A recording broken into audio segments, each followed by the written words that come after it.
الحمد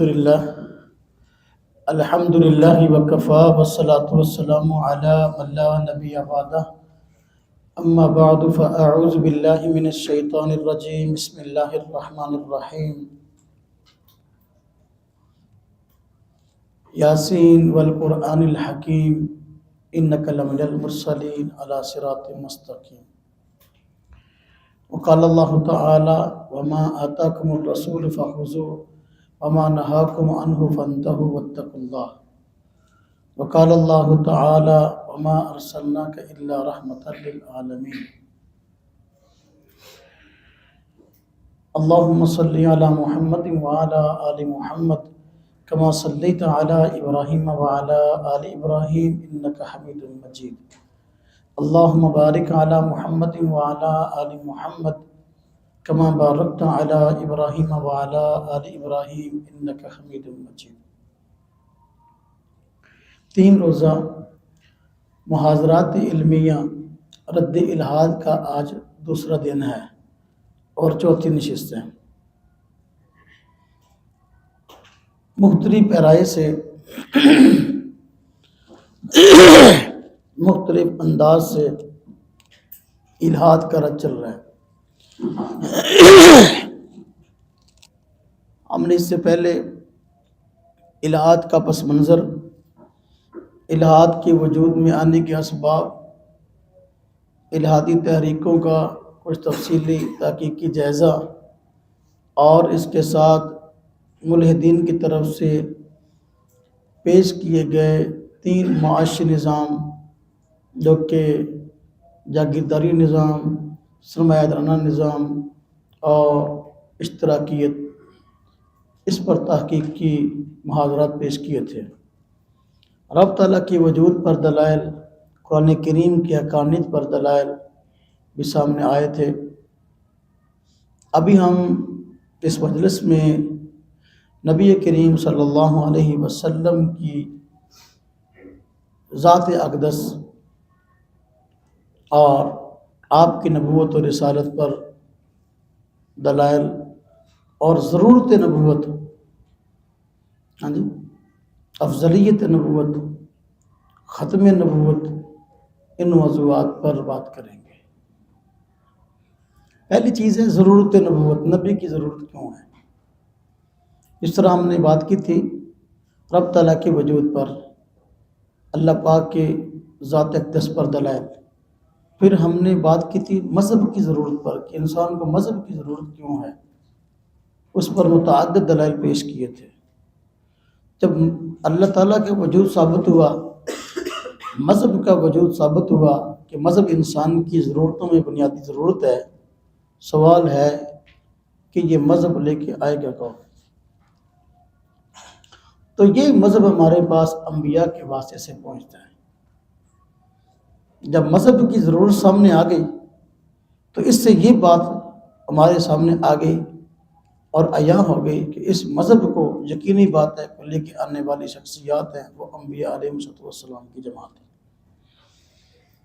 دیکھیں، اللہ تبارک و تعالیٰ کائنات کے خالق ہیں، ہم سب کے رب ہیں اور اس کائنات کی اعلیٰ ترین ہستی ہیں، اور رب تعالیٰ اپنا کوئی پیغام اپنے بندوں تک پہنچانا چاہیں تو براہ راست تو ہر بندے سے گفتگو نہیں فرمائیں گے نا، ہر بندے کو الگ الگ تو نہیں فرمائیں گے ابھی تو نماز پڑھ، تو روزہ رکھ، تو یہ کر اور وہ کر۔ اللہ پاک ہر بندے سے مخاطب نہیں ہوتے۔ ایسا نظریہ بندہ کہ بھی ہاں بھائی اگر احکامات کی ضرورت ہے، شریعت کی ضرورت ہے، مذہب کی ضرورت ہے تو اللہ پاک ہر بندے سے مخاطب ہو، کیا ہر بندہ اس قابل ہے کہ اس سے اللہ پاک ہم کلامی کرے؟ ایسا نہیں۔ اللہ پاک اپنے خاص بندوں سے مخاطب ہوتے ہیں۔ انسانوں میں سے ہی ایک جماعت کو منتخب کیا جاتا ہے جو انسانوں میں اخلاق اور کردار کے اعتبار سے، حسب نسب کے اعتبار سے اپنی مثال آپ ہوں، ان کو منتخب کیا جاتا ہے۔ اللہ پاک ان سے کلام فرماتے ہیں اور ان پر شریعت کا نزول فرماتے ہیں، پھر وہ بندوں تک پہنچاتے ہیں۔ دیکھیں دنیا میں ہی دیکھ لیں آج، مثلا ہم نے اپنا کوئی پیغام ارباب اقتدار تک پہنچانا ہے،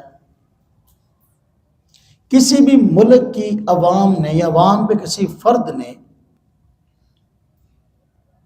اپنا کوئی پیغام پہنچانا ہے، یا اس ملک کے صاحب اقتدار نے، بادشاہ نے، حکمران نے اپنا کوئی پیغام عوام تک پہنچانا ہے، تو کیا براہ راست انہوں مخاطب ہوتے ہیں دوسرے سے؟ نہیں۔ اب کوئی بندہ کہے میں تو بھائی اس حکومت کو تب مانوں گا، اس ریاست کو تب مانوں گا جب صدر پاکستان آ کر خود مجھے کوئی آرڈر دے، میں کسی اور کی بات نہیں مانتا، تو اس کو جوتے ہی لگیں گے۔ وہ تو اس قابل ہے کہ وزیر اعظم صاحب، حکمران براہ راست تجھ سے خطاب کریں، براہ راست تجھے مخاطب کریں، تجھ سے ملاقات کر کے، تجھ سے ہم کلامی کر کے تجھے کہیں بھی ہیں یوں کر اور یوں کر، تیری اوقات اتنی ہے؟ دنیاوی معاملات میں بندہ عجیب سمجھتا ہے۔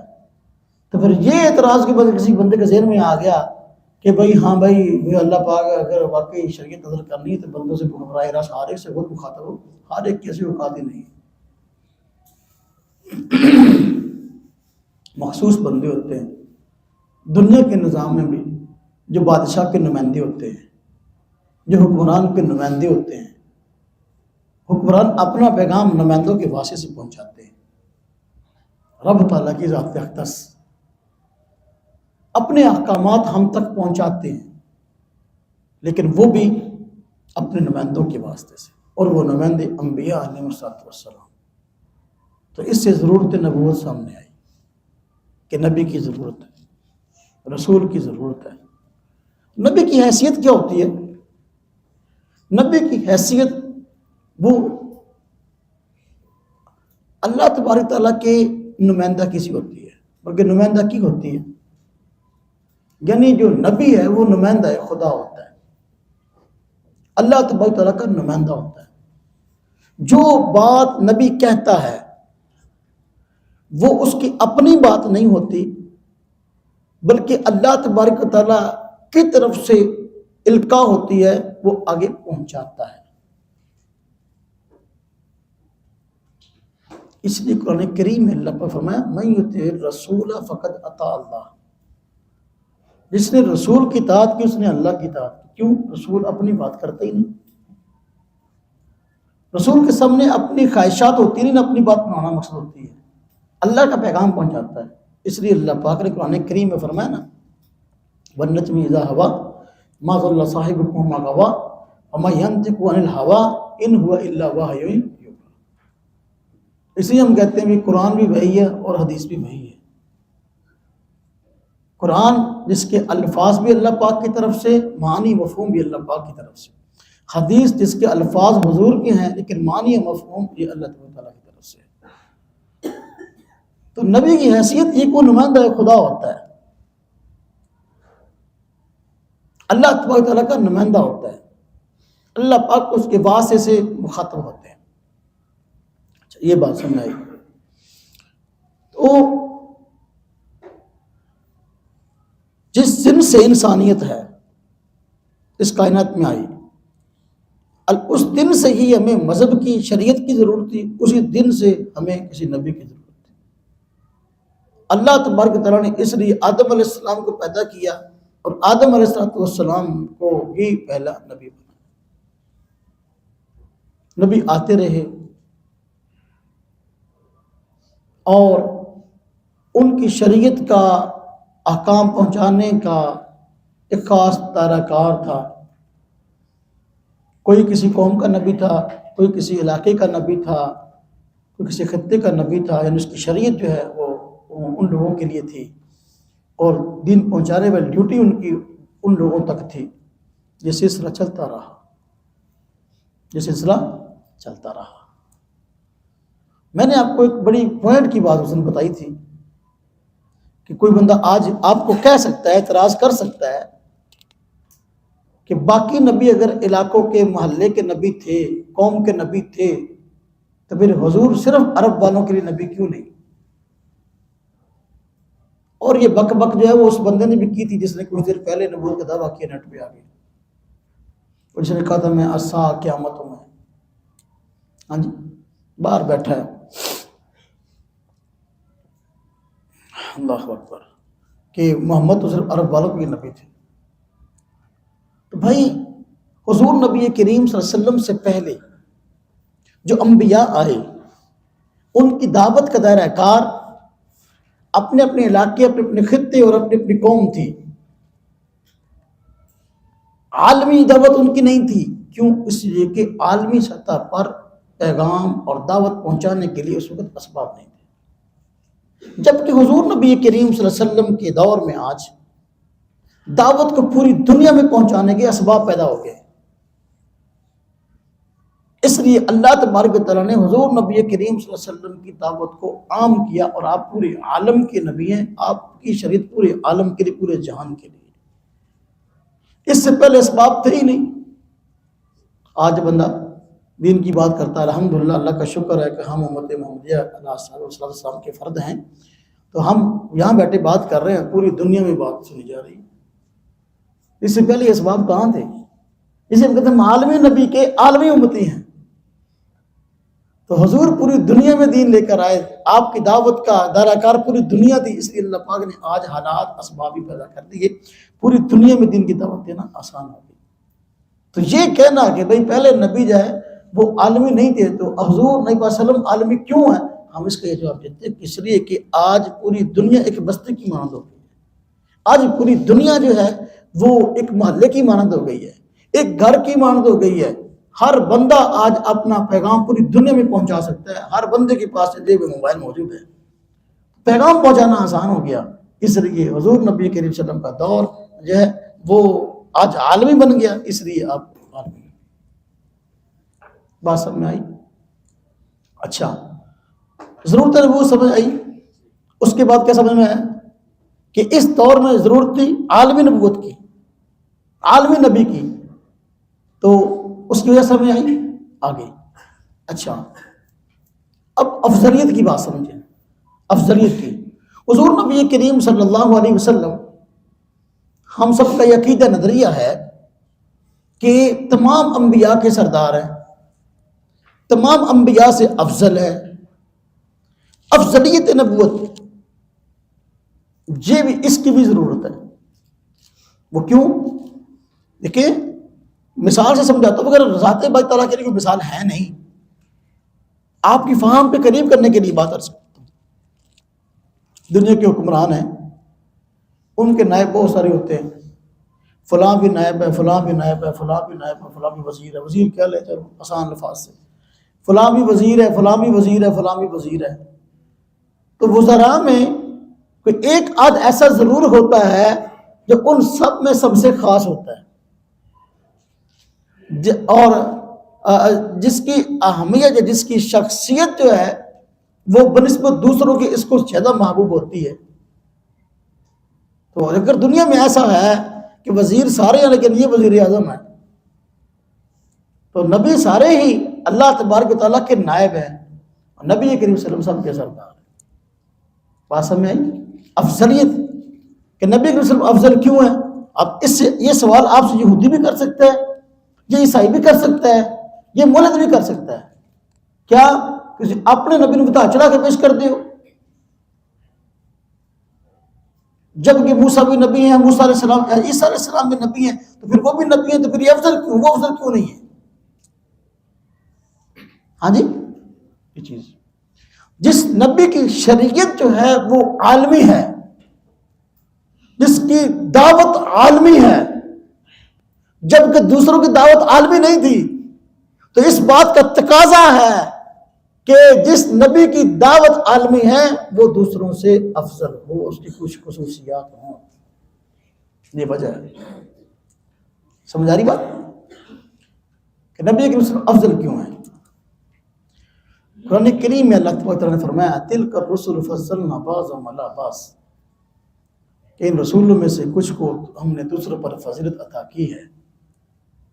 افضلیت کا نظریہ یہ نہیں کہ ہم صرف حضور نبی کریم صلی اللہ علیہ وسلم کو افضل مانتے ہیں سب سے، یہ تو ہے ہی، لیکن اس کے ساتھ ابراہیم علیہ السلام جد الانبیاء ہیں، وہ بنی اسرائیل کے تمام نبیوں سے افضل ہیں، ہم ان کو افضل مانتے ہیں۔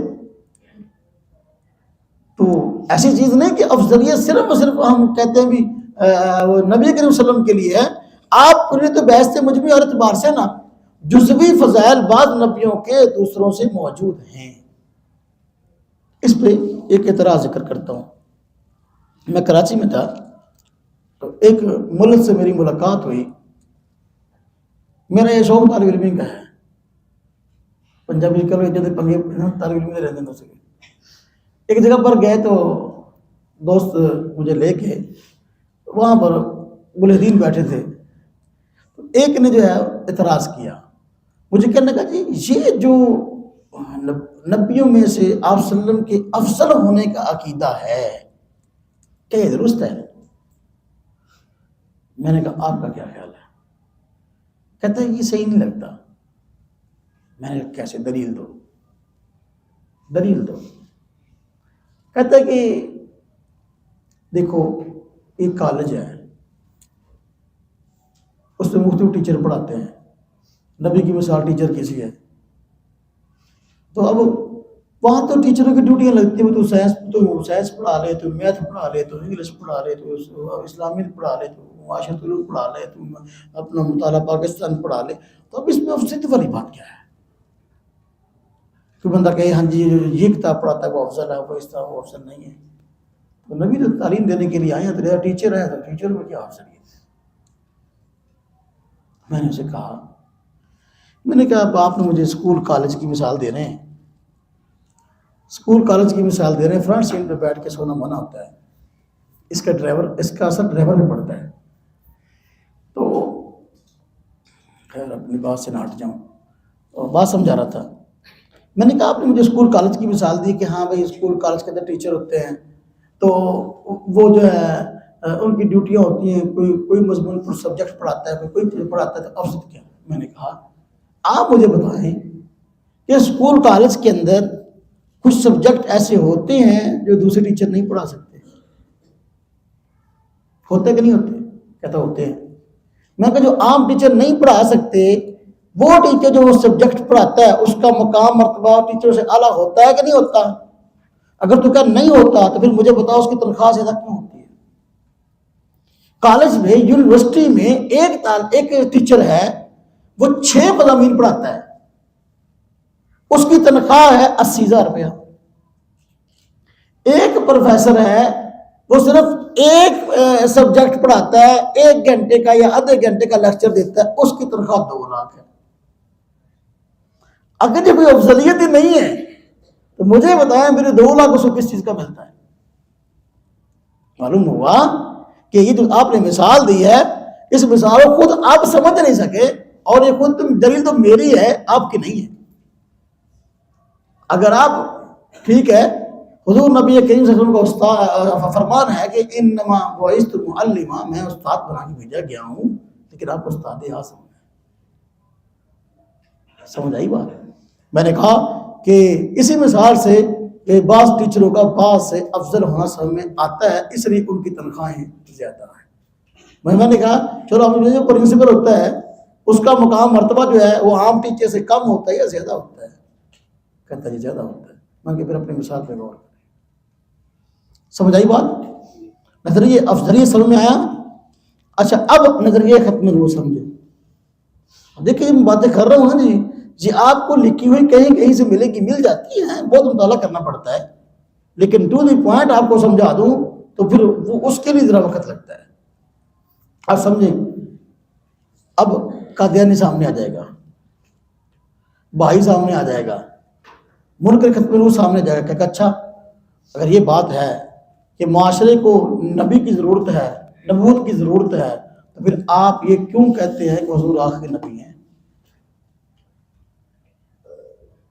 ہم کہتے ہیں بھی نبوت رحمت ہے، نبی کا وجود رحمت امت کے لیے، تو پھر آپ اس رحمت کے دروازے کو کیوں بند کر رہے ہیں؟ یہ سلسلہ تو آگے چلتے رہنا چاہیے، نبی آتے رہنے چاہیے۔ تاکہ جو سلسلہ شروع چلا ہے تو بند نہ ہو، ایسا کیا جواب دیں گے؟ اس کا جواب ہم یہ دیں گے کہ بھائی بلا شبہ نبوت رحمت ہے، اس میں نہ کوئی شک نہ کوئی دوسری رائے، لیکن ایک چیز جو رحمت ہوتی ہے اس کا وجود اتنی دیر تک رحمت ہوتا ہے جب تک اس کی ضرورت ہے۔ اگر وہ ضرورت سے زائد ہو جائے تو بسا اوقات رحمت کی بجائے وہ عذاب کی شکل اختیار کر لیتی ہے۔ میں نے کہا دیکھیں بارش کا وجود رحمت ہے کہ نہیں؟ ہاں جی ہے جی۔ میں نے کہا بارش اگر ایک مخصوص مقدار میں پڑے جتنی کہ انسانوں کو ضرورت ہے تو یہ رحمت ہے، اگر اتنی پڑے کہ بندی نہ ہو تو کیا یہ رحمت ہے؟ نوح علیہ السلام کے زمانے میں جو طوفان آیا تو اللہ تبارک و تعالیٰ نے آسمان کو حکم دیا تھا کہ ہاں بھائی برسنا شروع ہو جا، تو اتنا برسا کہ سیلاب آ گیا۔ تو یہ عذاب کی ضرورت تھی، بارش باوجود اس کی کہ رحمت ہے، اس وقت تک رحمت ہے جب تک جتنی اس کی ضرورت ہے، لیکن جب ضرورت پوری ہو گئی اب رحمت نہیں، اب یہ عذاب کی شکل اختیار کر لے گی۔ نبوت کی معاشرے کو ضرورت ہے، لیکن اس وقت تک جتنی ضرورت تھی، جب آخر میں عالمی نبی آ گئے اور عالمی شریعت لے کے آ گئے، کامل اور مکمل ہر لحاظ سے دین لے کے آ گئے، اب آپ بتائیں گے حضور کے بعد جو بندہ آئے گا وہ کن صفات کا مالک ہوگا؟ اگر ہم کہتے ہیں کہ نبی کریم صلی اللہ علیہ وسلم کے بعد کسی نبی کا تصور ہے، نئے نبی کا، سوال ہے کہ وہ نبی کن صفات کا مالک ہوگا؟ آیا نبی کریم صلی اللہ علیہ وسلم سے صفات میں اعلیٰ ہوگا یا ادنا ہوگا؟ اگر کہو اعلیٰ ہوگا تو نبی کریم صلی اللہ علیہ وسلم کے اعلیٰ ہونے کا مطلب کیا ہے؟ ہاں جی، اگر کہو کہ شریعت لے کے آئے گا اس کی شریعت عالمی ہوگی تو پھر حضور کی عالمی آ گئی، عالمی شریعت کے مقابلے میں اب عالمی کی ضرورت کیا رہی؟ اگر کہو کہ نہیں بھائی وہ اعلیٰ تو نہیں، حضور سے ادنا ہوگا، سوال ہے اعلیٰ کے بعد ادنا کا سوال ہی کیا ہے، ضرورت کیا ہے؟ بات سمجھ میں آئی کہ نہیں آئی؟ اپنی بات کو سمجھانا سیکھیں، کسی کو بات سمجھانی کیسے ہے؟ تو لہذا ہم نبوت کو بھی مانتے ہیں، نبی کریم صلی اللہ علیہ وسلم نبی ہیں، آپ کی عالمی نبوت کو بھی مانتے ہیں، ہم نبی کریم صلی اللہ علیہ وسلم کی افضلیت کو بھی مانتے ہیں کہ آپ تمام نبیوں سے افضل ہیں، اور ہم ختم نبوت کو بھی مانتے ہیں کہ نبی کریم صلی اللہ علیہ وسلم کے تشریف لانے سے اب نبوت کا سلسلہ ختم، حضور نبی کریم صلی اللہ علیہ وسلم اس سلسلے کی آخری کڑی ہیں، اس لیے کہ آپ سب سے کامل سب سے اعلیٰ شریعت لے کے آئے، آپ کا دعوتی منہج تمام انبیاء کے منہج کو شامل تھا، تمام شریعتوں کو شامل تھا، حضور کی شریعت تمام شریعتوں کی جامع ہے۔ اس لیے فرمایا کہ قرآن پہلی کتابوں کی تصدیق کرتا ہے، مصدقا لما بین یدیہ۔ جب یہ بات ہے تو آگے آ جائے تشریح لیں۔ فاروق صاحب تشریف لائے ہیں تو ان کے اعزاز میں کچھ دیر خاموش رہتا ہوں، ہوتا ہے نا اسمبلی میں فلاں کے اعزاز میں اتنی دیر خاموشی، ہاں جی ماشاء اللہ، اپنے ساتھی کو دیکھ کے خوشی ہوتی ہے، اپنے ساتھی کو دیکھ کے خوشی ہوتی ہے، ہاں جی ماشاء اللہ۔ تو بات میں کر رہا تھا، کہاں تھی آخری بات؟ ہاں، حضور نبی کریم صلی اللہ علیہ وسلم کی دعوت عالمی ہے، تو عالمی کے بعد غیر عالمی کی ضرورت نہیں، عالمی کے بعد غیر عالمی کی، اس لیے نبوت نبی کریم صلی اللہ علیہ وسلم پہ ختم، اب کسی نبوت کا نہ تصور نہ اس کی ضرورت۔ دیکھیں نبی کی ضرورت کب پڑتی ہے؟ کسی نئے نبی کی ضرورت اس وقت پڑتی ہے جب پرانے نبی کی تعلیمات پہلے نبی کی تعلیمات پرانی ہو جائے، نئے نبی کی ضرورت تب پڑتی ہے. یہ تصور تب ذہن میں آتا ہے جب پہلے نبی کی تعلیمات یا تو پرانی ہو جائے یا اس میں تبدیلی ہو جائے. حضور نبی کریم صلی اللہ علیہ وسلم کی جو تعلیمات ہیں نہ تو پرانی ہوئی. میں اس دن سے بات کر رہا ہوں کہ اسلام جدید دنیا کا جدید مذہب ہے جو جدید تقاضوں کے مطابق پورا اترتا ہے اور ساتھ چل سکتا ہے. اب نئے نبی کی ضرورت رہ کیا گئی؟ اگر یہ ممکن نہیں ہے، ہاں جی، اگر یہ ہمارے معاشرے میں ہم لکھی پڑی بات ہے، مصر میں ہمارا مسلمانوں کا یہ اقرار نہیں، غیر مسلم حضرات اقرار کر چکے جیسے تعلیمات اسلام کی ہیں ایسی کسی مذہب میں پائی نہیں آتی. مثالی تعلیمات موجود ہے اس کے ہوتے ہوئے غیر کی ضرورت کیا ہے؟ اس لیے ختم نبوت. تو ساری چیزیں اپنی جگہ اہم. ضرورت نبوت اور نبی علیہ وسلم کی عالمی نبوت، نبی علیہ وسلم کا تمام انبیاء سے افضل ہونا اور خاتم النبیین ہونا، یہ ساری کی ساری صفات آپ کی موجود ہے اور آپ کے مناسب ہیں، آپ کے فضائل ہیں، آپ کی خصوصیات ہیں، آپ کی صفات ہیں. اب نبی بھی، عالمی نبی بھی، افضل نبی بھی، آخری نبی بھی ہے. اب سمجھیں کہ بنیادی چیز نبی کریم صلی اللہ علیہ وسلم نبی ہیں، ہمارا اعتقاد ہے.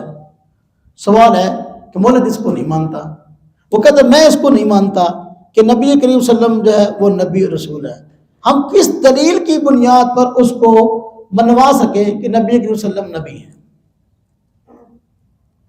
کس دلیل کی بنیاد پر منوا سکتے ہیں؟ اس کے لیے ہم کہتے ہیں یار اگر ہم نے تمہیں ضرورت نبوت سمجھا دی، تمہارے سامنے آ گئی، ہم نے باقی چیزیں بھی سمجھا دی، اب کچھ ہمیں آپ کو اور بات سمجھانا آسان ہوگی اگر آپ نے ہمارے پہلے مقدمات کو تسلیم کر لیا ہے. پوری دنیا میں بگاڑ تھا، کسی نبی کی تعلیمات جو ہے وہ اصل شکل میں موجود نہیں تھی کہ لوگ اس پر عمل کر سکتے، اور نہ ہی عالمی سطح کی تعلیمات تھی. وہ تو کسی خاص قوم، کسی خاص قبیلے، کسی خاص خطے کو سامنے رکھ کر تعلیمات دی گئی تھی پہلے. تو نبی کی ضرورت خود بخود سب میں آ گئی. اب حضور نبی کریم صلی اللہ علیہ وسلم نبی ہیں، اس پر کیا دلیل پیش کریں؟ ہم کہتے ہیں بھائی پہلے اگر کسی نبی کو تم مانتے ہو تو کس دلیل کی بنیاد پر نبی مانتے ہو؟ کسی نبی کو مانتے ہو، کس دلیل کی بنیاد پر نبی مانتے ہو؟ اس کی نبوت کو کس دلیل کی بنیاد پر ثابت مانتے ہو؟ ہم تو الحمدللہ مسلمان کھلے دل والے ہیں. ہمارے تو بنیادی عقیدے کا حصہ ہے کہ ہم نے جس طرح حضور نبی کریم صلی اللہ علیہ وسلم کو نبی ماننا ہے، تو جو حضور سے پہلے جتنے نبی آئے ان کو بھی نبوت کو تسلیم کرنا، ان کو بھی ہم نبی مانتے ہیں، ان پر اترنے والی کتابوں کو بھی مانتے ہیں. نبی بھی سچے، کتابیں بھی سچی. ہم سابقہ انبیاء میں سے کسی ایک نبی کی نبوت کے انکار کو کفر جانتے ہیں اور ہم اس کو دائرہ اسلام سے خارج مانتے ہیں.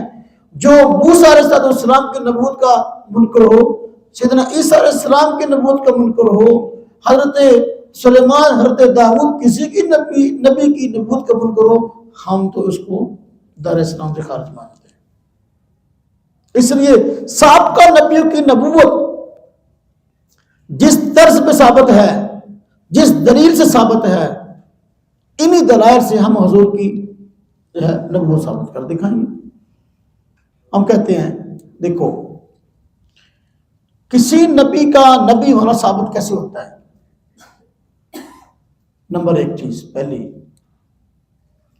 اس کا کردار. نبی کی نبوت پر دلیل اس کا سب سے پہلے کردار ہوتا ہے. اور حضور نبی کریم صلی اللہ علیہ وسلم کو جب اللہ پاک نے حکم دیا کہ آپ کوہ صفا پہ چڑھ کر مکہ والوں کو جمع کر کے ہاں جی ان کو جو ہے وہ توحید کا پیغام دیں، اپنی رسالت کی اطلاع کریں، تو اس وقت نبی کریم صلی اللہ علیہ وسلم نے سب سے پہلے اپنے کردار کی گواہی ان سے لی تھی. حل وجدتمونی صادقا ام کاذبا، کہ آج تک میں تمہارے اندر رہا ہوں، آپ لوگوں نے مجھ کو کردار میں سچا پایا یا جھوٹا؟ انہوں نے کہا جربنا کا مرتن، ہم نے تو آپ کو بارہا آزمایا، انا وجدنا کا صادقا، ہم نے آپ کو سچا پایا. اسی وجہ سے مکہ مکرمہ میں حضور نبی کریم صلی اللہ علیہ وسلم کے اعلان نبوت سے پہلے جتنے لوگ تھے وہ آپ کا نام لے کر آپ کو نہیں پکارتے تھے، بلکہ آپ کو صادق کہتے تھے، آپ کو امین کہتے تھے۔ ایک کردار کی گواہی ہے، اور ان لوگوں کے کردار کی گواہی ہے کہ جو بعد میں اپنی ہر درمی کی وجہ سے نبی ماننے کو تیار نہ ہوئے، بلکہ مخالف ہو کر جنگوں میں اتر آئے اور اپنے جو ہے جان تک انہوں نے گوا دی۔ صادق مانا، امین مانا۔ نبی کریم صلی اللہ علیہ وسلم جب آپ نے مکہ کو چھوڑا اور آپ کو ہجرت پر مجبور کیا گیا، تو اس وقت انہی لوگوں کی امانتیں نبی کریم صلی اللہ علیہ وسلم کے پاس محفوظ تھیں، جو باہر آپ کو شہید کرنے کے ارادے سے گھیرا ڈالے ہوئے تھے۔ آپ نے سیدنا علی المرتضیٰ رضی اللہ تعالیٰ عنہ کی ڈیوٹی لگائی تھی کہ یہ امانتیں جو فلاں فلاں کی ہیں ان کے سپرد کر کے پھر تم بھی مدینے آ جانا، میں جا رہا ہوں۔ یہ کردار ہے سب سے۔ یہ عالمی اصولوں پر جو عالمی منتن اصول ہے، کسی نبی کے نبی ہونے پر میں ان اصولوں کی روشنی میں نبی کریم صلی اللہ علیہ وسلم کا نبی ہونا ثابت کروں گا۔ نمبر ایک، سب سے پہلے نبی وہ ہے عالمی اصول پر جس کو ضرورت نبوت اور عقیدہ نبوت رکھنے والے مانتے ہیں کہ نبی کا کردار یہ اس کی نبوت کی دلیل ہوتا ہے۔ تو اللہ پاک نے قرآن کریم فرمایا وَإِنَّكَ لَعَلَىٰ خُلُقٍ عَظِيمٍ، کردار کو پیش کیا نا، حضور نے سب سے پہلے کردار کی گواہی دی۔ ہاں جی، پھر فرمایا ہاں جی وہ کہا ہے میں اگر تمہیں کہوں کہ ایک لشکر ہے پہاڑی کے پیچھے آ رہا ہے، تم پر حملہ آور ہونا چاہتا، کیا میری بات مانو گے، سچا مانو گے مجھے؟ انہوں نے کہا جی ہاں جی بالکل، آپ نے تک جھوٹ بولا ہی نہیں۔ پھر آپ نے فرمایا اگر میں سچا ہوں تو پھر لا الہ الا اللہ، اس شرک سے بیزاری کا اظہار کر، ایک اللہ کی بات کرنے والے بن جاؤ۔ اب یہ چیز جو کہ ان کے رگ و ریشے کے اندر شرک جو ہے وہ گھسا ہوا تھا، ہاں جی اس کو نکالنا مشکل تھا، تو پہلی آواز اس نے سنی تو ویسے ان کے حواس جو ہے نا وہ اپنے قائم نہ رہے۔ یہ چیز کردار۔ دوسری چیز جس کے ذریعے ہم نبی کریم صلی اللہ علیہ وسلم کی نبوت کو ثابت کر سکتے ہیں وہ ہے حضور نبی کریم صلی اللہ علیہ وسلم کی پیش گوئیاں۔ جس طرح میں نے قرآن کریم کی حقانیت کے اندر عرض کیا تھا کہ قرآن اللہ کلام ہے، تو قرآن کریم میں اللہ پاک نے مستقبل کے متعلق پیش گوئیاں فرمائی تھی کہ ان قریب ایسا ہونے والا ہے، اور وقت گزرنے کے ساتھ ایسا ہو گیا۔ حالانکہ اگر یہ اللہ کلام نہ ہوتا، کسی بندے کا کلام ہوتا، تو جو کہا گیا ایسے کیسے ہو گیا؟ تو یہ دلیل ہے اس بات کی کہ واقعی یہ کسی تخمینے کی بنیاد پر نہیں کہا گیا، علم کی بنیاد پر کہا گیا، اور وہ علم باری تعالیٰ کا۔ قرآن کلام اللہ ہے، کلام اللہ سے ہاں جی قرآن کا کلام اللہ ہونا ثابت ہوا، تو اس سے اللہ پاک کا وجود ثابت ہوا۔ یہ میں نے کل کی نشست میں باتیں کی تھی، آج پیش کر رہا ہوں کہ یہ اگر ایک انداز لے لیں پیش گوئی والا، ہم کہتے ہیں عیسیٰ علیہ السلام کو دیکھیں، آج کی انجیل بھی کھول لیں محرف شدہ جو تم نہیں کرتے ہو، اصل انجیل نہیں ہے، اس میں بھی سیدنا عیسیٰ علیہ السلام کی پیش گوئیاں موجود ہیں مستقبل کے متعلق، اور ان کو صحیح بیان کرتے ہیں۔ عیسیٰ علیہ السلام نے کہا، عیسیٰ علیہ السلام نے فرمایا، یوں فرمایا مستقبل کے متعلق، بس ان کی پیش گوئی ہے وہ بالکل پوری ہوئی جو آج انجیل میں موجود ہے۔ فرمایا کہ بہت سارے لوگ میرے نام سے آئیں گے، بہت سارے جھوٹے میرے نام سے آئیں گے، وہی مرزا قادری نے کہا میں مسیح ہوں، بہاؤاللہ نے کہا میں مسیح ہوں، ہاں جی اسی نام سے آ گئے۔ یہ پیش گوئی جو آپ نے فرمائی وہ سچ ثابت ہوئی۔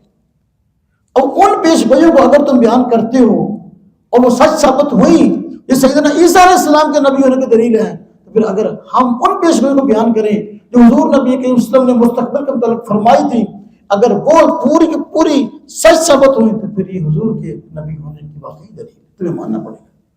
یہ عالمی اصول ہے۔ مثلا نبی کریم صلی اللہ علیہ وسلم نے مستقل پیش گوئیاں فرمائی، مختلف پیش گوئیاں فرمائی۔ ایک پیش گوئی آپ نے سراقہ بن مالک کے متعلق فرمائی تھی، آپ کو یاد ہو، اور اچھی بات ہے، حیران ہوتا ہے بندہ، ایسے حالات میں پیش گوئیاں فرمائی کہ حالات بظاہر سارے مخالف تھے۔ جب آپ تشریف لے گئے ہجرت پر، سراقہ بن مالک انعام لینے کی غرض سے، مشرکین مکہ سے انعام لینے کی غرض سے حضور نبی پاک صلی اللہ علیہ وسلم کے کو گرفتار کرنے یا آپ کی اطلاع دینے کی غرض سے آ ملا اور آپ کو ڈھونڈ لیا، تو اس وقت زمین میں دھنس گیا. ہاں جی، نبی کریم صلی اللہ علیہ وسلم سے دعا کی، اپیل کی، آپ نے دعا فرمائی، پھر زمین سے نکل آیا. یہ بھی کوئی معمولی چیز تو نہیں تھی، یہ بھی نبوت کی دلیل ہے. حضور نے فرمایا سراقہ اس وقت کو یاد کرو جب کسرا کے کنگن میں پہنائے جائیں گے. یہ پیشگوئی فرمائی آپ نے. دیکھیے نبی کریم صلی اللہ علیہ وسلم مکہ والوں سے تنگ آ کر ہجرت پر مجبور ہیں. ابھی مستقل ٹھکانہ رہائش کے لیے نہیں ہے. حالات سارے کے سارے جو ہیں وہ ناگفتہ بھی اور مخالف ہے بظاہر، لیکن ان حالات کے اندر ہم نے پیشگوئی فرمائی ہے. تو یہ پیشگوئی اس وقت فرمائی اور پوری ہوئی کہ نہیں ہوئی. ہاں جی، جب حضرت عمر رضی اللہ تعالیٰ عنہ کے دور میں کسرا فتح ہوا، ایران فتح ہوا، تو کسرا ہاں جی اور اپنا اس کے کنگن مال غنیمت میں آئے. مسجد نبوی کے اندر مال غنیمت کا ڈھیر لگ گیا. تو جہاں اور بہت ساری چیزیں تھیں تو کس طرح کے کنگن ہی برآمد ہوئے. نبی صلی اللہ علیہ وسلم انتقال فرما چکے تھے.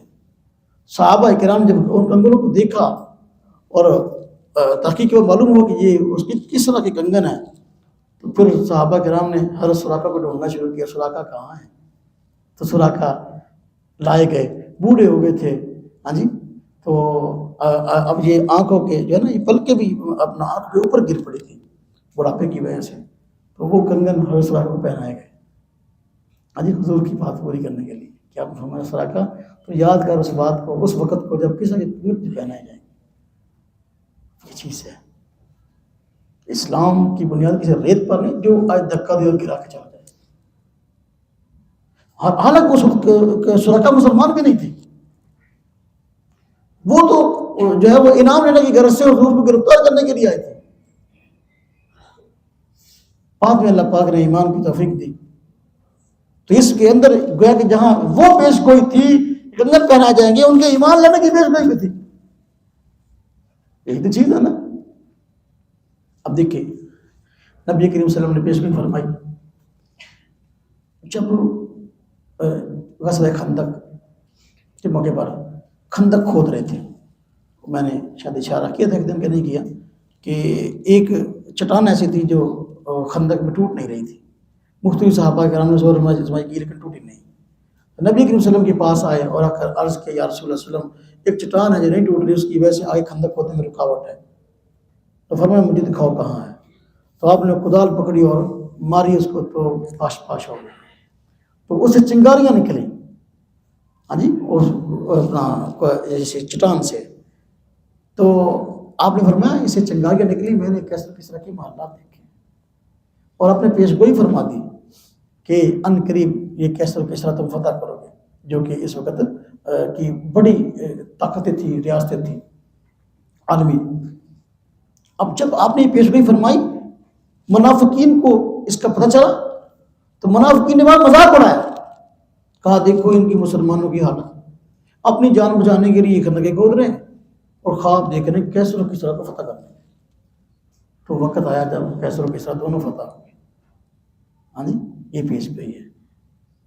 اگر سیدنا عیسیٰ علیہ السلام کی پیش گوئیاں یہ ان کے نبوت کی دلیل ہیں، بلا شبہ ہیں، تو یہ پیش گوئیاں نبی کریم صلی اللہ علیہ وسلم کے نبی ہونے کی دلیل ہے. اور سمجھ آئی؟ حضور نبی کریم صلی اللہ علیہ وسلم نے کئی پیش گوئیاں فرمائی. آپ دیکھ لیں، آپ نے فرمایا قیامت کی نشانی میں سے نا، فرمایا قرب قیامت سود خوری عام ہو جائے گی. کوئی بندہ کتنا ہی بچنا چاہے گا نا، اس کو کچھ نہ کچھ سود کا جو ہے نا وہ دھواں پہنچ کے رہے گا، اثرات پہنچ کے رہے گا. آج دیکھ لیں ہم سب سارے کے سارے سودی نظام ایسے جکڑے ہوئے ہیں، بچنا بھی چاہے تو بچنا مشکل ہو رہا ہے. آپ نے پیش گوئی فرمائی قرب قیامت ہوگا، اولاد والدین کی نافرمان ہوگی. آج مجھے دکھائیں 100 میں سے کون سا باپ ایسا جس کو چھپانا ہو اپنی اولاد. آپ نے فرمایا قرب قیامت بے حیائی عام ہو جائے گی. آج دیکھ لیں کہ بے حیائی کی کیا صورتحال ہے. ہر بندہ ٹک ٹاک پہ اپنے کو ننگا کر دکھانے کے لیے تیار بیٹھے ہے کہ نہیں ایسا؟ وہ کتنی آپ پیش گوئیوں پر اگر کتاب لکھے تو بڑی موٹی کتاب بن جائے گی. نبی کریم صلی اللہ علیہ وسلم نے جو پیش گوئیاں فرمائی بالکل ایسی کی ایسا. ابو لہب جو آپ کا چچا تھا اور سب سے پہلا مخالف تھا، سخت مخالف جو ہے وہ ابو جہل تھا، پہلا مخالف ابو لہب تھا. ابو لہب نے جب نبی کریم صلی اللہ علیہ وسلم کو کوہ صفا پہ پتھر مارا، جب آپ نے دعوت دی تھی، اللہ پاک نے فرمایا وَأَنذِرْ عَشِيرَتَكَ الْأَقْرَبِينَ، اپنے قریبی رشتہ داروں کو دوزخ کے عذاب سے ڈرائیے. اکٹھا کیا تو سب سے پہلے پتھر ابو لہب نے مارا تھا. ہاں جی, اور کہا تھا ہلاک ہو, میں اسے نہیں بلایا تھا. تو اس وقت تبت یدا ابی لہب وتب نازل ہوئی, سورہ لہب نازل ہوئی. دونوں کا انجام بیان کیا گیا, ابو لہب کا بھی اس کی بیوی کا بھی. ابو لہب بھی نبی کریم صلی اللہ علیہ وسلم کے خلاف 24 گھنٹے جو ہے نا وہ سازشیں کرتا تھا, اور بیوی بھی کرتی تھی. دونوں کا انجام بیان کیا, اور دونوں کا انجام واقعی وہی ہوا جو قرآن نے بیان کیا, تباہ ہوا, ہلاک ہوا. ابو لہب مرا تو ایسی عجیب موذی بیماریاں تھیں کہ گھر والے اسے قریب نہیں لگتے تھے, حتیٰ کہ مرنے کے بعد 3 دن تک لاش پڑی رہی اور دفنانے کے لیے تیار نہ تھا. پھر اس کی اولاد نے جو ہے نا وہ لاٹھیوں سے گھسیٹ کر گڑھے میں اس کو ڈال دیا. اور اس کی بیوی کے بارے میں کہا گیا فی جیدہا حبل من مسد, اس کی گردن میں رسی بٹی ہوئی. تو وہ اپنے سردار کی بیوی ہو کر وہ جا کر کمینی حرکتیں کرتی تھی, لکڑیاں چن کے لاتی تھی اپنا جنگل سے. تو وہ ایک دن ایسا ہوا کہ وہ اپنا لکڑیاں لا رہی تھی, تو رسی کہیں جو ہے نا وہ گردن کے قریب اس کے تھی, تو وہ گٹھا پیچھے ہو گیا اور رسی جو ہے گردن میں پڑ کے مر گئی. اور ابو لہب کے ایک بیٹے کے متعلق نبی کریم صلی اللہ علیہ وسلم نے پیشگوئی فرمائی تھی. اس نے بہت زیادہ کہنے کے بدتمیزی سے پیش آیا اور بکواسات کی. تو اب انہوں یا اللہ اس پر درندوں میں سے کوئی درندہ مسلط کر دے. اب اس کے بعد جب آپ نے یہ بات فرمائی تو یہ اب تجارتی سفر کے لیے چاہتا نہیں تھا. ابو لہب نے منع کیا تھا, محمد تیرے بارے میں یہ بات کہی ہے, اب بچ کے رہنا. تجارتی قافلہ جانے لگا تو اس کو لے کر آنے کے لیے لوگوں کو مادہ کیا بھی ساتھ آئے ہمارے. تو باپ نے کہا تجھے پتہ نہیں تیرے بارے میں محمد نے کیا کہا ہے؟ ہاں جی, تیرے بارے میں محمد نے کیا کہا ہے؟ تو اس لیے باز آ. قافلے والوں نے کہا کہ نہیں ہم اس کی حفاظت کریں گے, ہم اس کی حفاظت کریں گے. تو لے کے ساتھ حفاظت قائد کر کے رات کو جنگل میں پڑاؤ کیا, اور اس کی حفاظت کے لیے ارد گرد سواری جھاڑی جمع کر دی. درمیان کے اندر جو ہے سامان سارا لگا دیا کہ کوئی درندہ جو ہے وہ آ کر نقصان نہ پہنچائے. پھر اس کے اندر اس کو محفوظ لٹایا گیا. آدھی رات میں ایک شیر جو ہے وہ دھاڑتا ہوا آیا, اچھلتا کودتا ہوا, اس کو چیر پھاڑ کے آگے نکل گیا. یہی ہے بات سمجھ میں آئے گی نہیں آئے گی؟ ہم کہتے ہیں عالمی اصولوں کو دیکھو, وقت نہیں ہے, بات میری کہیں آگے ضرورت نہ ہو جائے, بڑھ جائے. تو پیش گوئیاں اور یہ دعا ہے. دیکھیں جتنے بھی سابقہ انبیاء ہیں, سابقہ انبیاء کی نبوت کو منوانے کا اور اس کے اس بات کا ایک انداز یہ کہ وہ دعا فرماتے تھے, اللہ پاک فوراً قبول فرماتے تھے. دعا فرماتے تھے, اللہ پاک قبول فرماتے. بہت ساری دعائیں سیدنا عیسیٰ علیہ السلام کی موجود ہیں, موسیٰ علیہ السلام کی موجود ہیں, بائبل کے اندر آپ کو مل جائیں گی تواضع انجیل میں. ہاں جی, اور دیگر انبیاء کی دعائیں. تو دعاؤں کا قبول ہونا یہ نبی کے سچا ہونے کی دلیل ہے, یہ عالمی معیار ہے. ہم کہتے ہیں اسی پر نبی صلی اللہ علیہ وسلم کو دیکھ لیں آپ کہ نبی صلی اللہ علیہ وسلم ادھر دعا فرما رہے ہیں اور ادھر اللہ پاک قبول کر رہے ہیں. ابو لہب کے بیٹے کو آپ نے ہاں جی دعا دی, انجام دیکھ لیں. اب دیکھیں اس کو بندہ اتفاق کیسے کہہ سکتا ہے؟ ادھر نبی صلی اللہ علیہ وسلم دعا فرما رہے ہیں یا اللہ عمر بن شام میں سے اور عمر بن خطاب میں سے کسی ایک کو ایمان کی توفیق دے. حالات سارے مخالف تھے اور مشورہ ہو چکا تھا نبی صلی اللہ علیہ وسلم کو شہید کرنا ہے, اور شہید کرنے کے لیے عمر رضی اللہ عنہ نے کہا تھا میں یہ کام کروں گا. گھر سے شہید کرنے کے نکلے ہیں اور نبی صلی اللہ علیہ وسلم کے پاس آ کر ایمان قبول کر رہے ہیں. یہ دعاؤں کی قبولیت نہیں اور کیا ہے؟ مجھے سمجھائیں. ادھر دعا ہو رہی ہے, ادھر قبولیت ہو رہی ہے. اور آپ نبوت کے لیے کون سا معیار چاہتے ہیں؟ ابو ہریرہ رضی اللہ تعالیٰ عنہ سچے طالب علم تھے نا, سچے طالب تھے. طالب علم ہو تو ابو ہریرہ رضی اللہ عنہ جیسا. ہاں جی, چاہتے تو محنت کر کے بڑا مال کما سکتے تھے, لیکن نبی صلی اللہ علیہ وسلم کے در میں پڑے رہتے اور کئی دن کا فاقہ ہو جاتا. اس وجہ سے کہیں دور نہیں جاتے تھے کہ میں کہیں جاؤں گا مال کمانے کے لیے بھی اور دنیا مفاد کے لیے, تو کہیں نبی صلی اللہ علیہ وسلم باہر نکل کے بات ارشاد فرمائے تو مجھ سے رہ نہ جائے. تو وہی پڑھتے. لوگ کہتے ہیں اس کو مرغی پڑ گئی, ہاں جی لگتا ہے یہ وہ فلاں کو مرض ہو گیا. مرض کوئی نہیں تھا, فرماتے مجھے کوئی مسئلہ نہیں تھا, بس کئی دن کا فاقہ ہو گیا. یہ برا رہا. محنتی بڑے تھے, محنتی. اس لیے میں کہا کرتا ہوں طالب علم جو ہے نا وہ محنتی ہو, ذہن کا کم ہونا یا زیادہ ہونا یہ اللہ پاک کی طرف سے ہے. محنت یا بد محنت ہونا اس کا اپنا فعل ہے.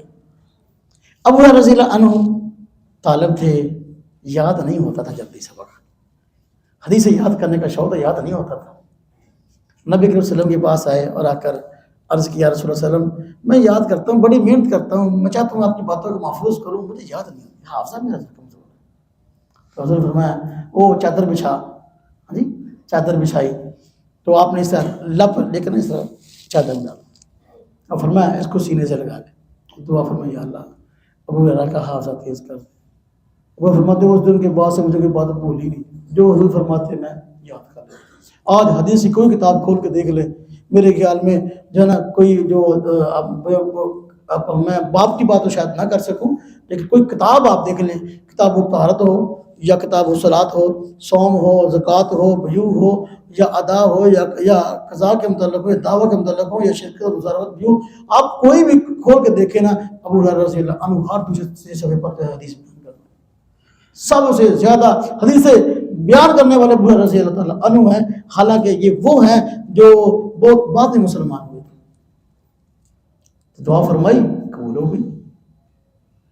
وہی بات ہے نا، ابو ہریرہ کی ایک دعا قبول ہوئی تو نبی کریم صلی اللہ علیہ وسلم کے پاس آئے کہ حضور اب جو ہے نا ماشاءاللہ مجھے یاد ہونے لگا ہے، حضور ایک دعا اور جو ہے نا ایک دعا اور فرما دے.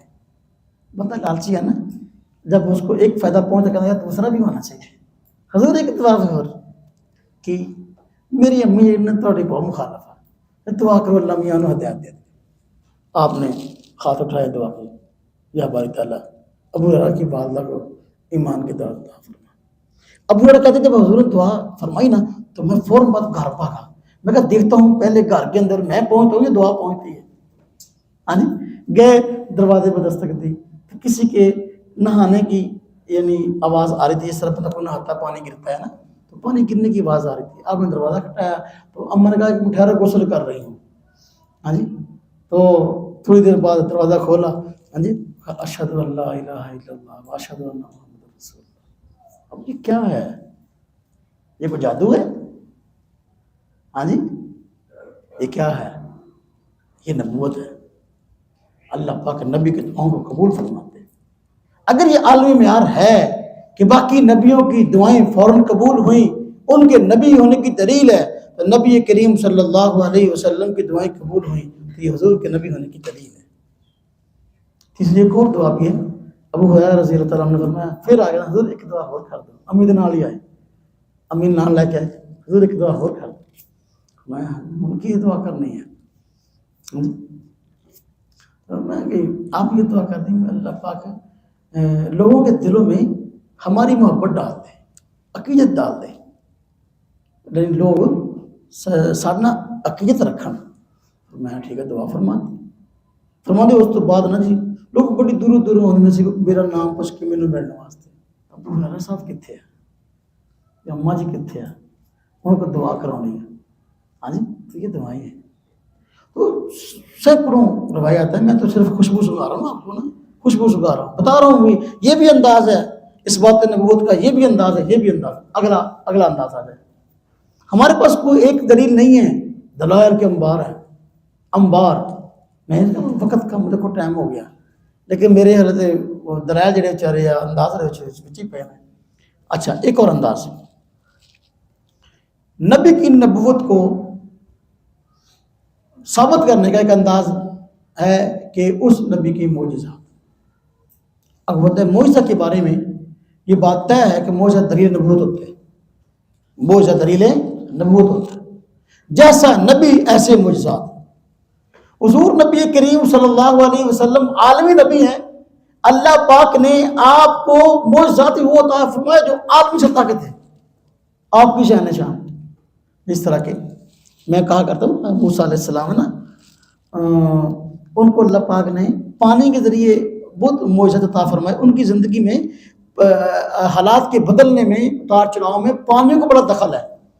جب پیدا ہوئے تو ندی میں ڈالا گیا، وہ فرعون کے گھر میں گئی تو حفاظت کا ذریعہ بنے. پھر حضرت موسیٰ علیہ السلام جوان ہوئے، وہ جب اپنا مصر سے نکلے تھے تو دو عورتوں پانی پلایا، ان کے جانوروں کو پانی پلایا جو حضرت شعیب کی بیٹیاں تھیں. پھر نکاح ہو گیا تبدیلی پانی. اس پھر جو ہے اللہ آپ کا بھلا کرے. حضرت موسیٰ علیہ السلام سے وہ اپنا جب فرعون سے مقابلہ ہوا تو پھر جو ہے اللہ پاک نے ہجرت کا حکم دیا تو دریائے نیل میں گئے, ڈنڈا مارا, ہاں جی, رستے بن گئے تو پانی ذریعہ بنا. ہاں جی دیکھیں پھر آگے جب دریا پار کر کے آگے گئے تو وہاں پر اپنا بنی اسرائیل ٹھہرے تو وادی طے میں, تو وہاں ان کے لیے کھانے کے لیے کچھ نہیں تھا, پینے کے لیے کچھ نہیں تھا. تو پھر جو انہوں نے کہا جی حضور کھانے کے لیے تو من سلوا آ گیا, تو پینے کے لیے پانی نہیں. اچھا اللہ پاک سے دعا کیا اللہ پانی. فضری بساکل حاجر فن فاجرت من حسنتا اشد عینا, مارو یہاں پتھر پہ ڈنڈا. وہ ڈنڈا تھا نا موسیٰ علیہ السلام کا, اس سے سارے مسئلے حل ہوتے تھے. اس لیے میں ڈنڈا جو رکھا ہوا ہے نا بیٹا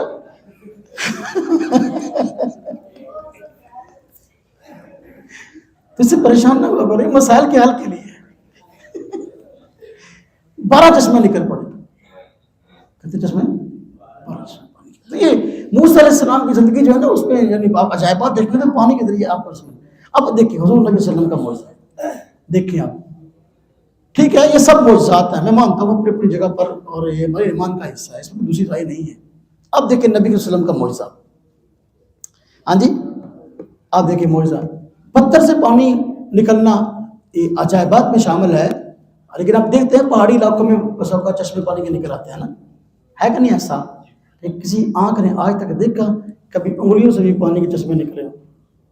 ہاں جی حضور نبی کریم صلی اللہ علیہ وسلم وہ ایک سفر کے موقع پر جب پانی کم ہو گیا, صحابہ کرام نے عرض کیا رسول اللہ ہماری ضرورت کے لیے پانی نہیں ہے. آپ نے فرمایا کچھ نہ کچھ ہو تو لے آؤ. وہ چھوٹے سے برتن میں لایا گیا, آپ صلی اللہ علیہ وسلم نے اپنی انگلیوں میں ڈالی تو پھر انگلیوں سے پانی کے فوارے چھوٹ پڑے. یہ ہے معجزہ. کسی آنکھ نے آج تک جو ہے وہ یہ نہیں دیکھا تھا کہ انگلیوں سے پانی کے چشمے نکلتے ہوں. معجزہ اللہ پاک نے سب کو عطا فرمایا, موسیٰ کا بھی, عیسیٰ کو بھی, تو حضور کو بھی عطا کیے. حضور کو وہ معجزے عطا کیے جو آپ کی شان جان. اب دیکھیں عالمی معجزہ, عالمی نبی کا عالمی معجزہ. ہاں جی وہ جو چاند کے 2 ٹکڑے ہونے والا معجزہ ہے, آپ مجھے بتائیں کہ یہ کسی ایک بندے نے دیکھا؟ کسی ایک بندے نے دیکھا چاند کے 2 ٹکڑے ہوتے ہوئے؟ مشرکین مکہ نے کہا یہ چاند ہے, اگر آپ اس کے 2 ٹکڑے کرتے تو ہم اپنا بھی مان لیں گے. آپ نے اشارہ کیا اس طرح, تو چاند ایک حصہ ادھر ہو گیا, ایک حصہ ادھر ہو گیا, دنیا نے دیکھا. ہاں جی اب دیکھیں یہ معراج والا معجزہ ہے, یہ عالمی نبی کا عالمی معجزہ ہے. اس سے پہلے کسی نبی کو ایسا معجزہ نہیں عطا کیا گیا کہ نبی کریم راتوں رات گئے یہاں سے مسجد اقصیٰ. ہاں جی مسجد اقصیٰ میں تمام نبیوں کو وہ نماز پڑھانا, ان کی امامت کرنا, یہ بھی ایک معجزہ ہے. سارا سفر ہی معجزات والا تھا. پھر اللہ پاک کی زیارت کی, ملاقات ہوئی, انبیاء سے ملاقاتیں ہوئیں, بارہا ہوئی, جس طرح کے واقعہ ہے سارے کا سارا. اب یہ بھی تو حضور نبی کریم صلی اللہ علیہ وسلم عالمی نبی ہیں, عالمی معجزات. دیکھیں پہلے انبیاء نبی صلی اللہ علیہ وسلم کی معجزات میں اور عام معجزات میں کیا فرق ہے کہ پہلے انبیاء گئے, معجزات میں سے کوئی معجزہ باقی نہ رہا. نبی کریم صلی اللہ علیہ وسلم اس دنیا تشریف لے گئے, 2 معجزے آج بھی باقی ہیں. 2 معجزے آج بھی باقی ہیں. ایک معجزہ قرآن ہے, ایک معجزہ کیا ہے؟ قرآن ہے. ہاں جی چونکہ عرب انوکھے سے انوکھے کلام پیش کرنے کو اعجاز سمجھتے تھے, اس لیے اللہ پاک نے قرآن کریم جی جو اپنی فصاحت اور بلاغت میں ہاں جی بے مثال تھا, اللہ پاک نے عطا کیا, آج بھی باقی ہے اور قیامت تک رہے گا, اس میں کوئی تبدیلی نہیں ہو سکتی. دوسرا معجزہ کہ نبی کریم صلی اللہ علیہ وسلم نے فرمایا تھا کہ جو لوگ حج کرنے کے لیے جاتے ہیں, جن کا حج قبول ہو جاتا ہے تو ہے نا, آپ بتا بھی رمی جمار کرتے ہیں, شیطان کو کنکریاں مارتے ہیں, تو کنکریاں ماری 3 دن ماری جاتی ہیں, 7 کنکریاں مارتے ہیں, تو وہاں جتنی کنکریاں ماری جاتی ہیں تو ہونا تو یہ چاہیے وہاں پہاڑ بن جائے, لاکھوں لوگ جمع ہوتے ہیں وہاں پر, لیکن کنکریاں بہت تھوڑی بڑی ہوتی ہیں. آپ نے فرمایا کہ فرشتے جن کا حج قبول ہو جاتا ہے ان کنکریوں کو اٹھا کے لے جاتے ہیں, اور جن کا حج قبول نہیں ہوتا ان کی کنکریاں وہاں پڑی رہ جاتی ہیں. تو جو تھوڑی بہت پڑی ہوتی ہیں وہ ہوتی ہیں جو بیچارے کو بہت زیادہ حرام پیسے سے حج کرنے کے لیے گئے یا کراوے کے لیے, اور بھی معاملہ ان کا ہوا. آپ نے فرمایا قیامت کے دن جو ہے غریب جو ہے وہ جائیں, قرب قیامت لوگ جائیں گے حج کے لیے تو مانگنے کے نیت سے جائیں گے, مالدار ریاکاری کے لیے, اس طرح کی روایت بھی ہے نا جی. تو باہر کیا اب یہ معجزہ ہے کہ آج بھی ہم اس کا مظاہرہ کرتے ہیں کہ ہر سال لاکھوں حاجی وہاں جمع ہوتے ہیں، لاکھوں حاجی 7 کنکریاں 3 جمعرات کو مارتے ہیں اور 3 دن مارتے ہیں، تو وہاں تو پہاڑ بن کے چاہیے. ایک ہی مرتبہ حج کے موقع پر وہاں کنکری نظر نہیں آتی. حضور نے جو فرمایا بالکل سچ، اور یہ معجزہ ہے جو آج بھی باقی ہے. سمجھ آئی بات؟ وہ کنے ہو گئے دلائل، پر میں کہیں ساڑھے کو دلائل بہت آ ساڑھے کو گنے نہیں جاتے، تیاری کر کے بیٹھے ہیں. اچھا چاہنے کو بندہ آوے ساتھ گل کرے. سمجھ آئی بات؟ ایک اور انداز، چلو اب چونکہ بات ختم کرتے ہیں پھر وقت زیادہ نہ ہو جائے. ایک اور انداز نبی علیہ السلام کی نبوت کو ثابت کرنے کا، اور یہ بھی عالمی ہے، یہ بھی عالمی ہے. ہم نے جتنے بھی اس بات نبوت کے طرز ذکر کیے ہیں سب عالم سطح پر تسلیم کیے ہوئے ہیں کسی بھی نبی کی نبوت کے. ہم دیکھیں ایک اور انداز وہ ہے کہ کسی بھی چیز میں نبی کریم صلی اللہ علیہ وسلم کے ذریعے برکت کا حاصل ہو جانا، برکت کا حاصل ہو جانا. کتنی واقعات ایسے ہیں. برکت جانتے کیسے کہتے ہیں؟ برکت بنا چیز تھوڑی اور اس سے ضرورتیں زیادہ پوری ہو جائے، یہ برکت ہے.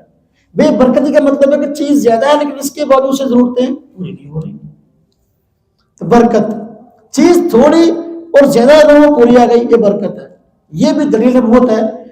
انجیل کے اندر جہاں متعدد واقعات عیسیٰ علیہ السلام کے موجود ہیں برکت کے.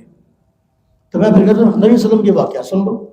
دیکھیں غالباً غزوہ خندق کی بات ہے، اگر میں نام نہ بھول رہا ہوں اللہ مجھے معاف فرمائے. غالباً جابر بن عبداللہ رضی اللہ عنہ کا واقعہ ہے، تصحیح فرما دیں اگر نام بول تو سب نے اپنے پیٹ پر پتھر باندھ رکھے تھے.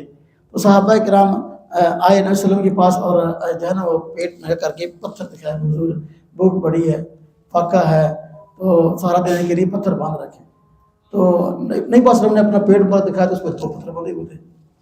تو اس سے صحابی رسول اللہ جابر بن عبداللہ سے رہا نہ گیا، گھر گئے اور جا کر کہا اپنی بیوی سے کہ حضور نہایت جو ہے وہ شدید بھوک کا شکار ہیں، بھوک لگی ہوئی ہے، تو کیوں نہ ہم حضور کی دعوت کر دیں. گھر میں ایک بکری تھی، پکڑی ذبح کی اور کہا بھی حضور کے ساتھ ظاہر بات ہے کہ ان کے وزیر مشیر بھی تو آئیں گے نا، خاص صحابہ تو آئیں گے، اس خاص صحابہ کی بھی دعوت کر دے ساتھ. وہ بکر صدیق ہے تو میرے فروغ یہ بھی آئیں گے ساتھ، علی رضی اللہ عنہ اور عثمان. تو انہوں نے دعوت کا انتظام کیا اور انہوں نے بیوی نے کہا جا کر حضور کے کان میں کہنا حضور آپ کی دعوت ہے، بس جس کو 2-4 کو مناسب سمجھیں آپ لے آئیں. تو حضور صلی اللہ علیہ وسلم نے اعلان فرما دیا، اعلان کر دو جعفر کے گھر میں سب کی دعوت ہے. سارا لشکر دعوت خان پہنچ گیا. ہاں جی، وہ کھانا وہ جو چند لوگوں کے لیے پکایا گیا، ہاں جی سارے کا سارا لشکر کھا گیا کھانا پھر بچا رہا. یہ ہے برکت، یہ ہے دلیل نبوت. سمجھ آئی؟ اچھا ایک دن مجلس میں تشریف فرما تھے نبی کریم صلی اللہ علیہ وسلم. حضور کے تذکرے جو ہے نا وہ بندہ جتنے بھی کرے کام ہے، صحیح بات ہے.